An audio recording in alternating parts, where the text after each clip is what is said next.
Hello and welcome back, and this is Tiffany Talks Tarot, and this one is on the star, which is here. And the process of the star, I feel, really begins in the Devil, which is 2 videos ago. So if you don't want to see all of them, then try and watch it from the Devil if you're looking at understanding the star more. Because to get to the star, we have to have freed ourselves from the Devil, and we do that through the process of the Tower. Now, the Tower is one of the most feared cards in the tarot, but everybody loves to get the star, which is the very next one, but they don't want to go through the Tower to get the star. But if you don't get through the Tower, you stay in the Devil, so you don't get the star. So basically, this is the reason why the Tower is such a blessing, okay? The star is here to say, okay, so you've released yourself of all the fears, of all the burdens of security in the Devil. Now, you'll only have done that if you've gone through the Tower and not run back into fear and got yourself back in the Devil, which can be the tricky part of being a human. So it's not like, oh gosh, my star is granted when we see this. It's like saying, keep going, keep trusting, keep having faith.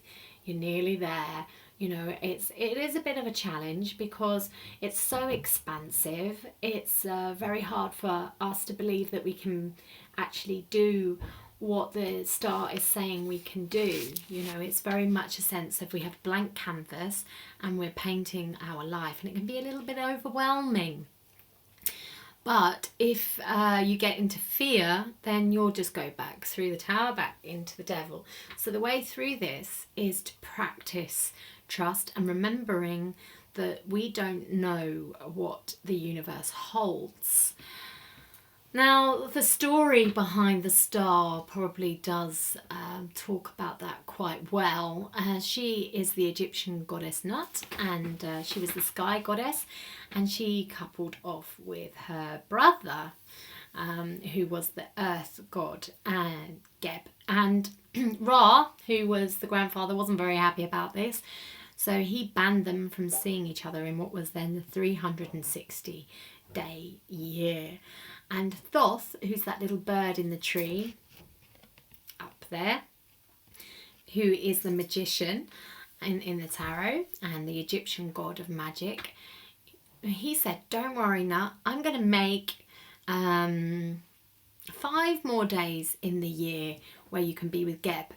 And so that then became the 365-day year, and we had 5 of the biggest Egyptian gods and goddesses from that union: Isis, Nefertiti, Set, and I can't remember the other ones, but I'm sure you can look it up. And what you have here, if you see her, she's really not bothered that she's not wearing any protection, she's not wearing any clothes, she's completely vulnerable, completely naked, and completely okay with that. And you can see these jugs here as well, she's pouring them out, you know, and one of them is going onto land, and she's not bothered about that. She's not worried that it might run out. She has this infinite connection around her. If you see the stars there, there's 7 stars, the 7 chakras, and then the 8th star there, showing that when that's all in alignment, your connection to the universe is just so large, it's so big, that you absolutely have nothing to worry about. And the star is Aquarius, which is the Fool. So you could look back at the Fool video as well to get some more understanding of the vastness of this card. Okay, so that's a little bit on the star for you.